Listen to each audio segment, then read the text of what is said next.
ओम शांति। अजय जी मुरली की तारीख है 24/7/2021। आज मुरली में गीत है तू रात गवाई सुमी करे। ओम शांति। अज मिठा मिठा श्री बाबा ब्रह्मातम द्वारा चवंता मीठी मीठी बार जीअं ॿारनि खे सभी शास्त्रनि जो सार सम्झाइबो आहे न, उहो ई इन्हनि गीतनि जो बि सार तव्हांखे सम्झाइबो आहे। उहो ई सभिनि जो रूहानी बाप रूहानी ॿारनि खे ब्रह्मातम सां वेही करे सम्झाए थो। बाप सम्झाईंदा आहिनि, हे ॿार तव्हां ॼाणंदा आहियो असांजो हीरे जहिड़ो जीवन ठहे थो न। बाप वटि आया ई आहियूं हीरे जहिड़ो जन्म ठाहिण। हीरे जहिड़ो जन्म चइबो आहे न स्वर्गवासियुनि जो। कौड़ी जहिड़ो जन्म आहे नरकवासियुनि जो। तव्हां संगम युगी ॿार हाणे ॼाणे विया आहियो न। असां हाणे संगम युग जा वासी आहियूं। ये संगम युग सभिनि जे लाइ कल्याणकारी आहे। हिन संगम युग में ई सर्व जी गति सदगति थींदी आहे। कंहिंजी आत्माउनि जी। केरु कंदो आहे? परम धाम में रहण वारो मुसाफ़िर। उहो मुसाफ़िर आहे न, तव्हां मुसाफ़िर न आहियो, तव्हां अची करे वेंदा न आहियो। बाप चईंदो आहे मां हिन पुरानी दुनिया में अची करे पोइ लौटी वेंदो आहे, वापसि हली वेंदो आहे।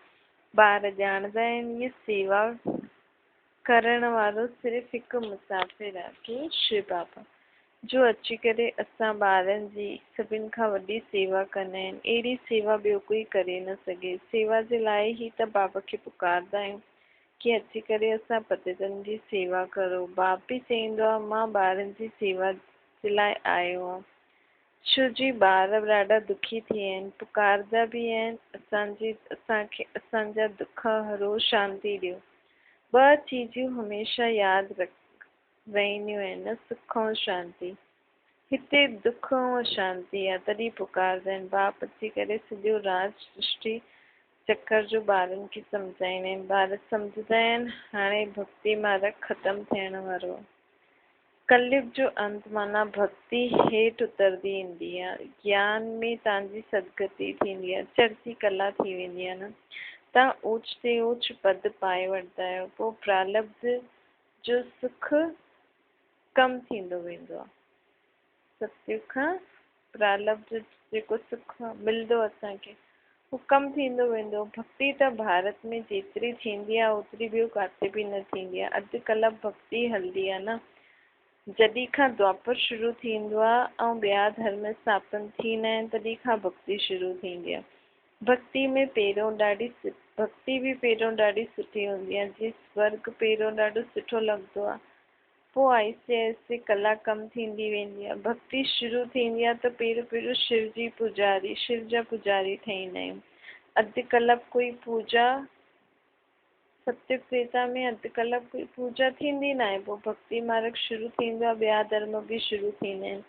एतिरी भक्ति ॿियो कोई करे न सघंदो आहे। पूरो अॼुकल्ह मनुष्य आत्मा द्वापर युग खां भारत में भक्ति करे थी न। इहे बि तव्हां ॿार ॼाणंदा आहियो कि बाप जो सभिनि जो ख़ासि भारत जी सदगति कंदो आहे, उहो स्वर्ग जो मालिक ठाहींदो आहे।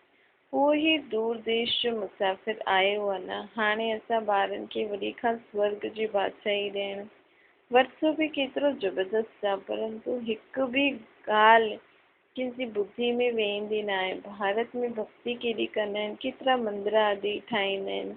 भारत खंड में त ढेर मंदर आहिनि। हाणे तव्हां ॼाणंदा आहियो इहे कंहिंजा मंदर आहिनि?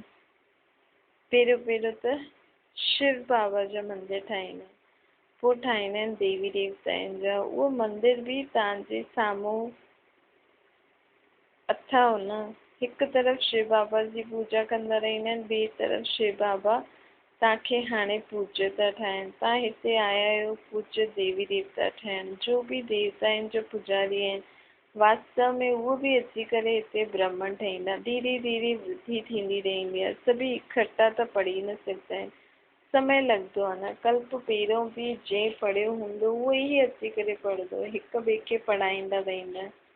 सभिनि खे बाप जो सृष्टि जे आदि मध्य अंत जो ज्ञान सुनाईंदा आहियो न, जिसां मनुष्य स्वर्ग जो मालिक ठही वेंदो। सो अची करे सम्झो। तव्हां ॿारनि जी ॿुधी में आहे कि हाणे नाटक जो चक्र कीअं लॻंदो आहे। कहानी कोई लाखों वर्ष जी हूंदी न आहे। तव्हां ॼाणंदा आहियो 5000 वर्ष पहिरियों छा हुयो, कंहिंजो राज्य हुयो। भारत में असां पूज्य देवी देवताउनि जो राज्य हुयो। हा, यादि आयो अथव न। हाणे हिन दुनिया में गवर्नमेंट जो राज्य थो हले। कल्ह हिन ई दुनिया में देवी देवताउनि जो राज्य हूंदो। असां ई पूज्य हुयासीं, हाणे पुजारी ठहिया आहियूं। अॻियां इहो पतो न हुयो कि असां ई पूज्य देवता हुयासीं, पोइ 84 जन्म वठी हाणे असां नरकवासी थिया आहियूं। 84 जन्मनि जी कहानी लक्ष्मी नारायण जी आहे। तव्हां पंहिंजी 84 जन्मनि जी कहानी ॿुधाईंदा आहियो न। उन्हनि खे त पंहिंजी कहानी, उहो माण्हू त पंहिंजी जीवन जी कहानी वेही लिखंदा आहिनि। तव्हां त 1 मिंट में 84 जन्मनि जी कहानी ॿुधाए सघंदा आहियो। उहो त 1 जन्म जी कहानी लिखंदा आहिनि। छोटेपन में असां छा छा कयो, हुननि में बि समय लिखंदो अथनि। इहे बि पंहिंजी कहानी ॿुधाईंदा आहिनि। ब्रह्मा बाबा असां 84 जन्म जो चक्कर कीअं लॻाईंदा आहियूं। हिक जी त ॻाल्हि न आहे, ॾाढा ब्रह्मण आहिनि। तव्हां हिन चक्कर खे ॼाणंदा आहियो। हिन चक्कर खे ॼाणण सां असां महाराजा महारानी ठही वेंदा आहिनि। पोइ ॿियनि खे बि ठाहिबो आहे न। भक्ति मार्ग भी भारतवासी जीअं भक्ति कंदा आहिनि, ॿियो कोई बि न करे सघंदो आहे। ॿियो जो बि मथ पंथ आदि धर्म आदि आहिनि, उहे असां जॾहिं भक्ति शुरू कई उन समय स्थापन थिया हुया। पहिरियों असांजो केतिरो नंढो फूलनि जो झाड़ हुयो न, रूहानी गार्डन सत्संग, हुन में असां भक्ति न कई। जॾहिं खां असां भक्ति शुरू कई आहे, तॾहिं खां धर्म बि स्थापन थिया आहिनि। इनखे सत्संग चइबो आहे फूलनि जो बगीचो। पोइ हाणे उहो ई फूलनि जो बगीचो कांटनि जो जंगल थी वियो आहे। हिते सभु मनुष्य हिक ॿिए खे कांटो ई लॻाईंदा आहिनि न, दुख ॾींदा आहिनि। हिन समय सभु कांटा ठही विया आहिनि। हाणे सभी कांटा आत्मायूं फूल ते ठाहूं न, बाप थो ठाहे हिक ॿिए खे दुख ॾियणु, कांटो लॻाइणु। Student life is the best चइबो आहे। उहा ॾाढी सुठी, स्टूडेंट लाइफ ॾाढी सुठी हूंदी आहे। ॿार ॾाढी ख़ुशी सां पढ़ंदा रहंदा आहिनि। शादी कंदा आहिनि त हिक ॿिए खे कांटो लॻाइणु शुरू कंदा आहिनि। सत्संग में कोई हिक ॿिए खे कांटा न लॻाईंदा आहिनि। हाणे तव्हां वरी खां फूल था ठाहो। तव्हां ॼाणंदा आहियो भारत स्वर्ग हुयो त केतिरो अपार सुख हुयो। सोने जी खानियूं हुयूं, हाणे उहे ख़ाली थी वियूं आहिनि। पोइ तव्हांखे सोनो भरपूर मिलंदो। भारत में ई त सोनो हीरे जवाहरातनि जी खानियूं हूंदियूं। हुन समय अमेरिका आदि कुझु बि न हूंदो, बॉम्बे बि न हूंदी। वंडर आहे न, कलयुग जे अंत में कुझु बि सोनो न ॾेखारे में ॾींदो। पर सतयुग जी आदि में एतिरी सोने जी खानियूं भरतियूं थी वेंदियूं आहिनि। सोने जा महल ठाहींदा आहिनि। वंडर आहे न, हुते खाननि में केतिरो ढेर सोनो निकिरंदो। जीअं हिते मिट्टी जी ईट ठहींदी आहे, उते सोने जी ईट ठहींदी। माया मच्छंदर जो खेल लिखाईंदा आहिनि न, ध्यान में ॾिठई। हिते त सोनो ई सोनो आहे। बरोबर सतयुग में सोनो हूंदो। हिते त ॾिसो मिट्टी जी ईटियूं बि न मिलंदियूं आहिनि। जेतिरी हिते ईट पैसे में मिलंदी आहे, हुते सोने जी ईट मुफ़्त में मिलंदी। रात ॾींहं जो फ़र्क़ु आहे न। त छो न पुरुषारत करणो खपे नई दुनिया में ऊच पद पाइण जो। हिते मोह जाल में छो फसाए। बाप चईंदा आहिनि पुराने संबंधनि में केतिरो तव्हां दुख उठाईंदा आहियो न। बाबा ईअं न चईंदा आहिनि छॾो। बाबा सिर्फ़ु चईंदा आहिनि बुद्धि जो योग मूंसां लॻायो। तव्हांजी बुद्धि मूंसां लॻल हुजे।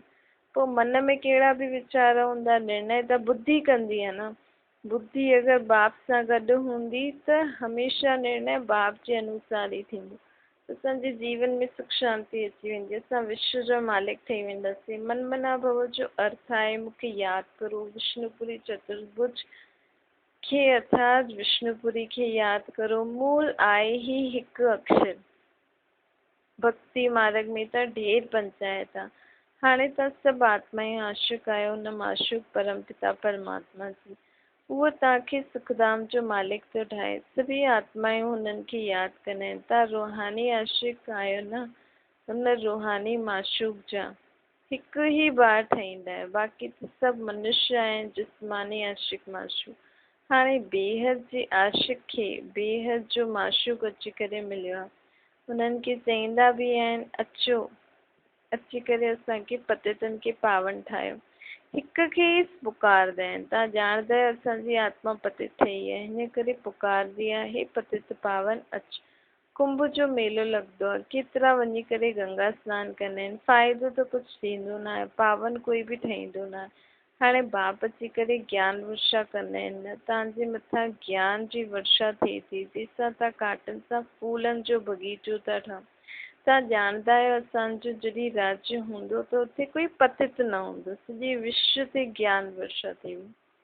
हाणे सभु कुझु सुखी वियो आहे, पोइ सब्जेक्ट में सभु कुझु हरो भरो थी वेंदो, छो जो बाबा हाणे ज्ञान जी वर्षा थो करे न। खानियूं बि हीरे जवाहरातनि जी नई ठही वेंदियूं। हाणे तव्हां ॿारनि खे केतिरी ख़ुशी ॾियणी खपे, सम्मुख ॾिसो था बेहद जो बाप वेही सम्झाए थो कि मूंखे यादि करो त तव्हांजा सभु विक्रम विनाश थी वेंदा। भले तव्हांखे किथे बि वेहणो अथव वियो, सनानु करो, बुद्धि में बाबा जी यादि अचणी खपे।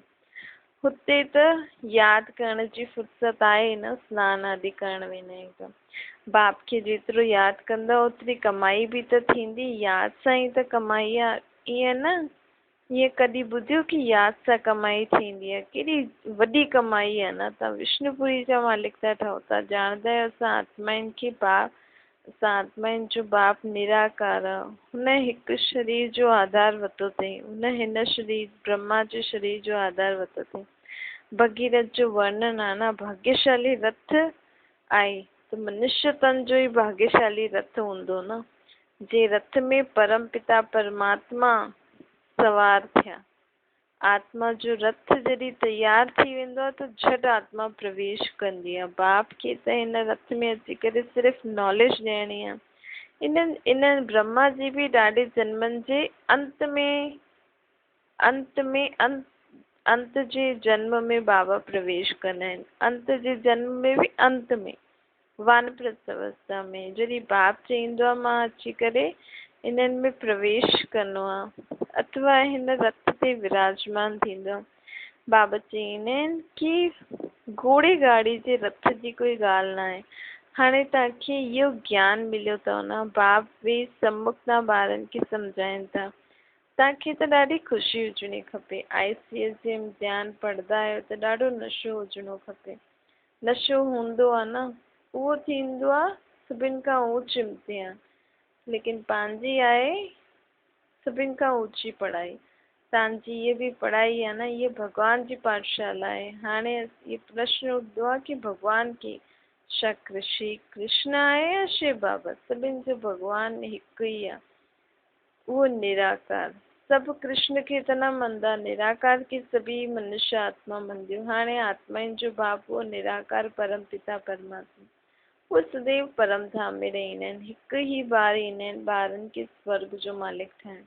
तव्हां ॼाणदा आहियो उहो ई बाबा कल्प कल्प अची करे असांखे रंग खां राव थो ठाहे, अर्थात राजा थो ठाहे। भारत हाणे रंग कान, पोइ ॿिए जन्म में छा ठही वेंदो, तव्हांखे सभु साक्षात्कार थी वेंदो। अंत में पाण बाबा जे ॿारनि खे सभु साक्षात्कार थी वेंदो कि मां छा छा ठहण वारो आहियां या वारी आहे। विनाश जो बि साक्षात्कार थींदो, स्थापना जो बि थींदो। भॻवान बादशाह मां तव्हांखे राजाउनि जो राजा थो ठाहियां। ॾाढा दान पुण्य करण सां कोई खे अल्पकाल जो सुख मिलंदो आहे। राजाउनि वटि बि कोई जन्म वठंदो आहे त फट सां मरी वेंदो आहे, कोई त गर्भ में बि मरी वेंदो आहे, कोई लूला लंगड़ा काणा बि पैदा थींदा आहिनि। जेका जीअं आत्मा कर्म कंदी आहे ओड़ो ई पोइ ॿियो पद पाईंदी आहे ॿिए जन्म में। हाणे तव्हां ॼाणदा आहियो राजाउनि जो राजा ठाहिण वारो उहो बाप आहे। तव्हां चईंदा आहियो बाबा असां तव्हांजे मथां बलिहारी वेंदासीं, त ज़रूरु राजे बि तव्हां पाईंदव। तव्हां सभु कुझु मुंहिंजे मथां बलिहारी वेंदव त तव्हांजो कुझु अथव ई न, पोइ तव्हां मूंखे यादि कंदा रहंदव त राजे बि प्राप्त करे छॾींदव। भारत के महादानी खंड चइबो आहे। हिते दान पुण्य ॾाढा कंदा आहिनि, उहो पोइ शुरू थींदो आहे भक्ति मार्ग में। हाणे बाप तव्हांखे 21 जन्मनि जे लाइ दान ॾींदो आहे। हाणे तव्हां बाप जे बलिहार वञो, तन मन धन सभु कुझु ॾियो। हाणे बाबा चईंदा आहिनि मूंखे ॾिनो अथव मन बुद्धि सां, हाणे तव्हां ट्रस्टी थी करे संभालो, पंहिंजो घर संभालो, सभु शिव बाबा जो आहे। मां बि तव्हांजी आहियां, तव्हांजी ही यादि रहंदी आहे न, दिलि सां सरेंडर कंदा आहिनि। बाप चईंदा आहिनि भल महलनि में रहो, घुमो फिरो, मौज मनाओ, सिर्फ़ु मूंखे यादि करो त तव्हांखे ॾाढी ख़ुशी रहंदी, तव्हां विश्व जो मालिक ठही वेंदव। हाणे उहो ई तव्हां पुरुषार्थ करे ठहो था न। बाप चईंदा आहिनि मिठा मिठा ॿार, हिन योग बल सां ही तव्हांखे छा ठाहींदव, विक्रमाजीत। बाप जी यादि सां तव्हां विश्व जा मालिक ठही वेंदव। छा ओम शांति वरदान आहे। त्रिकालदर्शी स्थिति ते स्थित रही करे सदा अचल ऐं साक्षी रहण वारा नंबर 1 तकदीरवान ठहो। त्रिकालदर्शी स्थिति में स्थित थी करे हर संकल्प, हर कर्म ऐं हर ॻाल्हि खे ॾिसो, इहे छो, इहे छा, इहे क्वेश्चन मार्क न हुजे, सदा फुल स्टॉप। नथिंग न्यू जो पाठ पक्को करो, हर हिक आत्मा जे पाठ खे सुठी तरीक़े सां ॼाणे वञो, ॼाणे करे पोइ पाठ में अचो। आत्माउनि जे संबंध संपर्क में ईंदे न्यारा ऐं प्यारेपन जी समाप्ति हुजे, समानता हुजे, न्यारे ऐं प्यारेपन जी समानता हुजे। जॾहिं बि असां कंहिंसां संबंध संपर्क में ईंदा आहियूं त न्यारो बि हुजणु खपऊं ऐं प्यारो बि हुजणो। न्यारो अर्थात मुंहिंजो त हिकु बाप, मन में उन्हनि जे प्रति कोई बि लगाव न हुजणो खपे। ऐं प्यारो अर्थात मन में उन्हनि जी कोई बुरी या व्यर्थ ॻाल्हि उन्हनि जे प्रति न हुजे, शुभ भावना शुभकामना हुजे। जॾहिं पंहिंजो मन, पाण जे मन में बाबा हूंदो ऐं उन्हनि जे लाइ पाण खे शुभ भावना शुभकामना हूंदी, त ई असां न्यारा ऐं प्यारा थी सघंदा आहियूं। त ॿिन्ही में समानता हुजे त हलचल समाप्त थी वेंदी आहे, सदा अचल ऐं साक्षी रहंदासीं। ऐं इहे ई नंबर 1 तकदीरवान आत्माउनि जी निशानी आहे। कहिड़ी? सदा साक्षी ऐं अचल रहनि। ऐं साक्षी ऐं अचल कॾहिं रहंदासीं, जॾहिं पाण हर आत्मा जे पाठ खे ॼाणे करे उन्हनि सां पाठ, हर आत्मा खे ॼाणे करे उन्हनि सां पाठ वॼायूं ऐं न्यारो प्यारो में समानता हुजे। स्लोगन आहे सहनशीलता जे गुण खे धारण करो त कठोर संस्कार बि शीतल थी वेंदा। सहनशीलता जो गुण धारण करो त कठोर संस्कार बि शीतल थी वेंदा। छा ओम शांति।